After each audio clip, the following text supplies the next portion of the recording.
Pastor Dr. Jamal Bryant, Yes. New Earth Missionary Baptist Church, thank you so much for some time, because I know this is a busy season. We're ahead of Easter and we're coming off the end of the 40-day Target fast. So for someone who maybe heard about it in passing, what really is the goal here? What are y'all pushing with the Target fast? We are pushing Black business and Black respect. We have over $2 trillion worth of spending power, and we ought to go not where we're tolerated, but where we're celebrated. We were disturbed and offended, if not betrayed, that Target walked away from equity, diversity, and inclusion when we've been faithful partners and consumers. And you said you've been in conversation with Target. What have those conversations and talks been like? They have been robust, healthy, and a whole lot of work.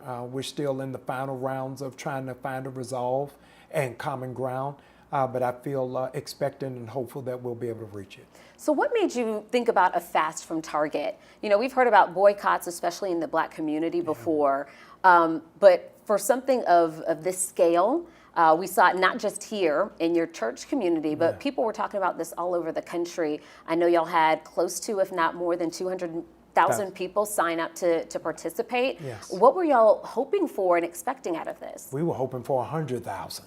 And so our expectation was doubled, and I am just so grateful that the nation saw the vision and latched a hold of it. And I believe it begins a new dawn for the Black church and social activism, and a new generation seeing something happen in their lifetime that is effective and positive. So as part of that, we're here at the Bullseye Black Market. What's the goal here? How is this an extension of the work that y'all are doing, and what's the goal and mission with this? You can't tell people what not to do without telling them what they can do. And so this is diverting dollars away from Target to Black business. This is so critical for us that we would value, appreciate, and support entrepreneurship. And so we hope that this in some small way will spark a flame for people to be conscientious about their consumption. And this isn't just here in Atlanta. No, it's 5 cities that are doing it: Houston, Dallas, Chicago, New York, and Atlanta. So how do we move from here? Yes. Because a lot of folks, you know, have Target addictions, they might have said, or at least they may have in the past. How do we move forward? It takes 30 days to create a habit. And so people now are in the habit of not going. For them to go back, that Herculean task is left on the shoulders of Target. In the interim, I hope that people will find and support minority vendors who have some of the best wares and goods and services, but just may not be known. And so every person who signed up for Target Fast on our website got a digital directory of 300,000 Black businesses around the country. So what's next here? Yes. What can you tell me about what we can expect in this movement next? Yes. I can tell you that Target was first, but they may not be last.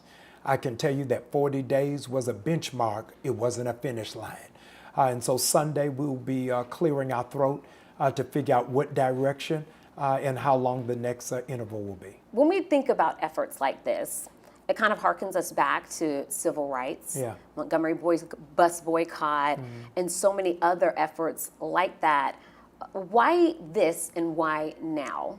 I think this is called a fast because I wanted it to be a spiritual journey that's laced with prayer and focus and submission to God, that we didn't do it out of emotion, out of anger, rage, and disappointment, but we did it under the abiding presence of what God can do. We champion that God will fight our battle. We are in one right now. About the banning of books, about the changing of curriculums, about the threats amongst HBCUs, the aim at Medicare and Medicaid. And so I wanted the church to fight this spiritually as well as economically. And folks may or may not remember, this isn't the first time that we've seen the church get involved in issues that were very important to the community as a whole. Why do you think we may have strayed away from that, and why do you think that's the way to affect change here? I think that the church in the last 25 years shifted its focus from group development to personal achievement. And I think that we've got to go back to what is the good of the whole, not as what is the victory for the one.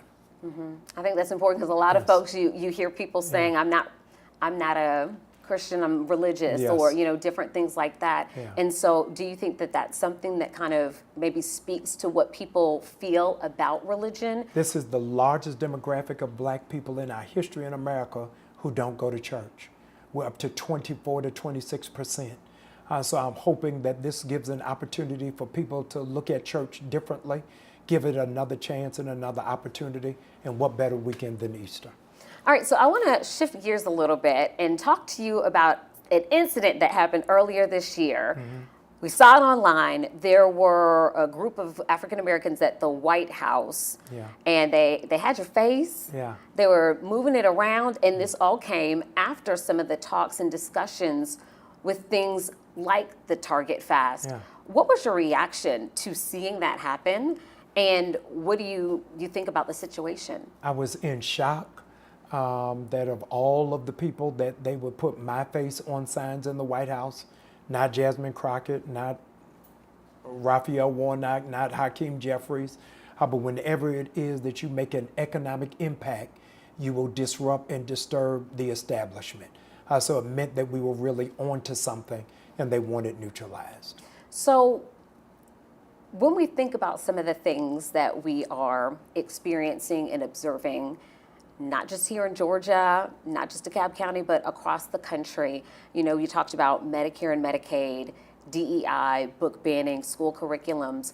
What do you think the church's role is in working to address some of the things that people see that they may not like that are happening? Yeah, the church has the moral authority where the government does not. It is the call to compassion. Elon Musk said the greatest weakness of America is empathy. But we are called as Christians to empathize with the downtrodden and the marginalized and the oppressed.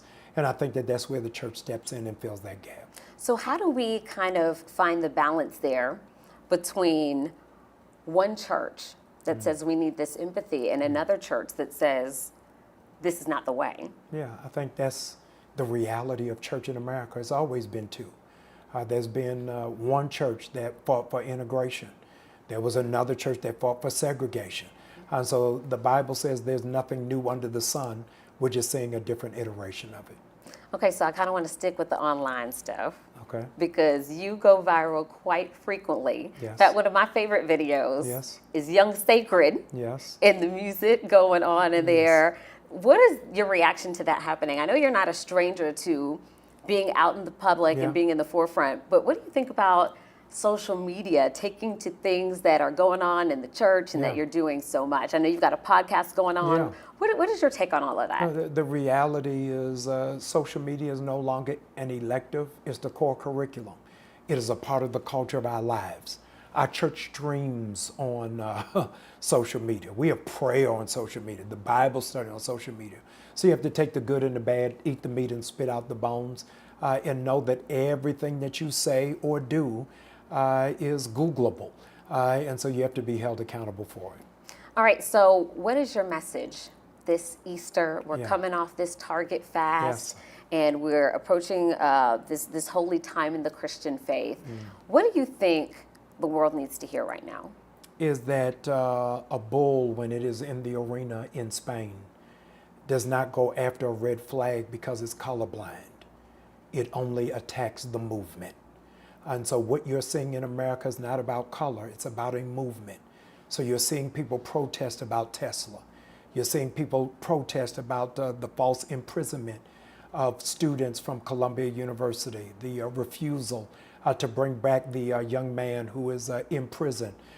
So America is seeing a wave of radical thought that is not limited to black and brown, but is moving America in the wrong direction, and a lot of people are pushing against it. I have one last question for you. Yes. Because I can feel your passion. Yeah. Have you thought, has it kind of entered your mind ever to get into the world of politics? It wouldn't be the first time that we've seen a pastor, Yeah. especially here in Atlanta, Yeah.